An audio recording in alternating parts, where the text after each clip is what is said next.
బయలుదేరి మీ దగ్గరికి రావడానికి ప్రయత్నం చేస్తే మధ్యలో మమ్మల్ని అరెస్ట్ చేశారు.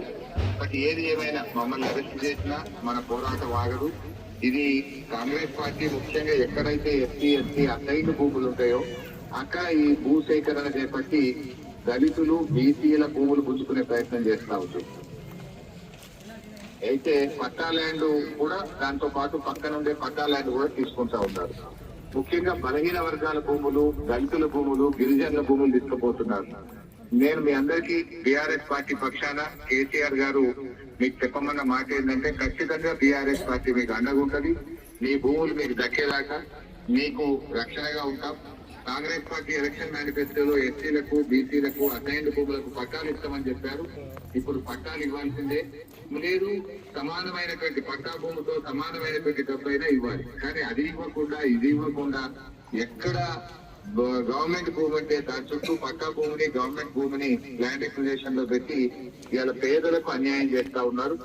మీ అందరినీ కూడా టీవీలో నేను వీడియోలు కూడా చూశాను. అక్కడ ఉండే మహిళలు ఎంతో వీరోచితంగా పోరాడుతా ఉన్నారు, చాలా బాధపడతా ఉన్నారు. వాళ్ళ దుఃఖం చూస్తా ఉంటే మాకు కూడా కళ్ళల్లో నీళ్లు వస్తా ఉండే. 2 పంటలు 3 పంటలు పండే భూములు, ప్రాణం పోయినా సరే భూములు ఇవ్వమని చెప్పి మీరు గట్టిగా పోరాడుతా ఉన్నారు. మీరు ధైర్యంగా ఉండండి, మీకు బీఆర్ఎస్ పార్టీ అండగా ఉంటుంది. ఎట్టి పరిస్థితుల్లో మీ భూములు మీకు దక్కే విధంగా బీఆర్ఎస్ నిలబడ్డది. ఇవాళ అనేక భూములు రంగారెడ్డి జిల్లాలో కాంగ్రెస్ పార్టీ దాదాపు 50,000 ఎకరాల అసైన్డ్ భూములు లాక్కునే ప్రయత్నం చేస్తా ఉంది. ఈ రాష్ట్రంలో హైదరాబాద్ చుట్టూ 50,000 ఎకరాలు తీసుకుంటా ఉన్నారు. రేవంత్ రెడ్డి మాట్లాడితే ఏమంటుండు, మన ఎప్పుడో ఆదిలాబాద్ లో మాట్లాడుతూ నేనేమన్నా అంటున్నానా, తిరుమల మంటలేదు. ఇవాళ నేను ఎవరు తిట్టిండు, మా రైతులను ఓదార్చడానికి, మా రైతులకు సంఘీభావం చెప్పడానికి నేను, సవితక్క, దయాకర్ రావు గారు, వెంకటేశ్వర రెడ్డి గారు, మా దివాకర్ రావు ఎమ్మెల్యే గారు, ఎమ్మెల్యే గారు అందరూ బయలుదేరి వస్తా ఉన్నాం. వస్తా ఉంటే ఇవాళ మమ్మల్ని అరెస్ట్ అంటే పాలన గడిల పాలన, మీ పాలన రాక్షస పాలన, మీ పాలన ప్రజా వ్యతిరేక పాలనగా మారిపోయింది. ఇవాళ పోలీసులు అడ్డం పెట్టుకొని పరిపాలిస్తా ఉన్నారు. రేవంత్ రెడ్డి పగటి కళలు కనుకున్నాడు మన గెలుస్తా అని. మన గెలుతుడు కాదు కదా రేవంత్ రెడ్డి.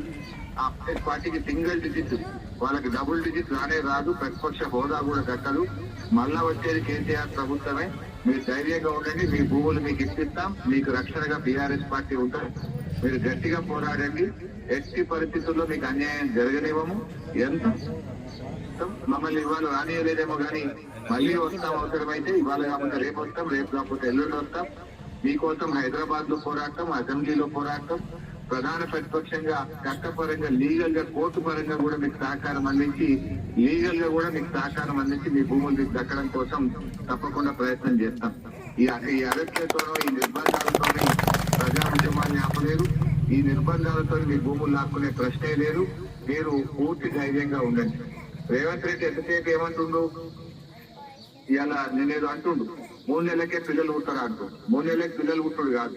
ఇక అందరికి తెలుసు లోకం మీద 9 నెలలకు పిల్లలు పుట్టారని. కానీ నువ్వే చెప్పినావు 100 రోజుల్లో గ్యారంటీలు అమలు చేస్తా అని చెప్పినావు. 100 రోజుల్లో అయితే అన్నాయి. ఇవాళ 900 రోజులైనా అడుగుతావు.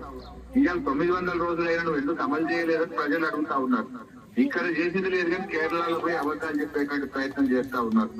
సో ఇవన్నీ అన్ని అబద్ధాలు చెప్పుడు రేవంత్ రెడ్డికి అలవాటు అయిపోయింది. ఆయన అబద్ధాల పుట్ట. ఈయనకనక రాముడు రావణాసురుడు అంటారు. ఇలా రాముడు ఎవరు, రావణాసురుడు ఎవరో మూర్తి బాధితులు అడిగితే చెప్తారు. రావణాసురుడు ఎవడో ఆ దిల్సుఖ్ నగర్ లో నిరుద్యోగ యువత, ఉద్యోగాల కోసం ఉద్యోగ యువతను అడిగితే చెప్తారు.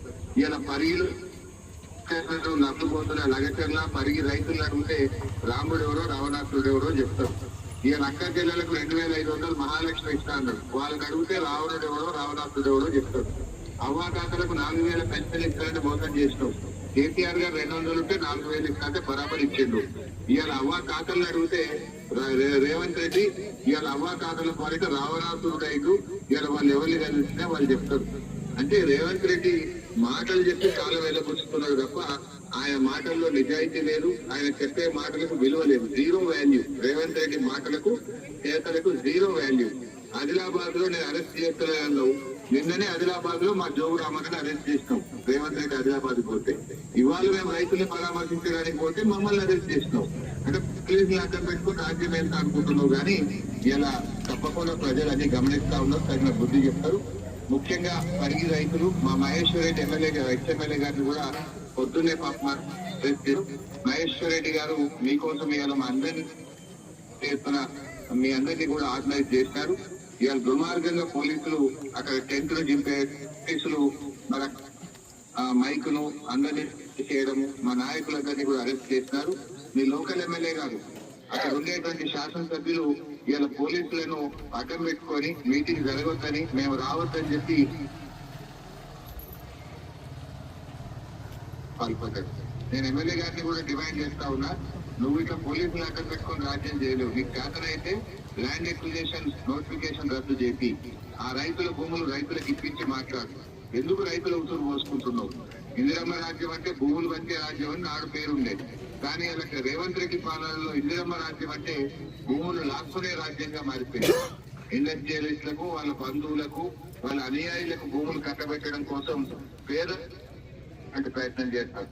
తప్పకుండా టీఆర్ఎస్ పార్టీ అండగా ఉండండి. మీరు ధైర్యంగా ఉండండి. మీరు ఎవరు కూడా భయపడద్దు. ఇవాళ మమ్మల్ని కట్టుకోవచ్చు కానీ రేపు కానీ ఎల్లుండి కానీ తిరిగి మళ్ళీ మీ దగ్గరికి వస్తాం, మీకు అండగా నిలబడతాం. Thank you. జై తెలంగాణ.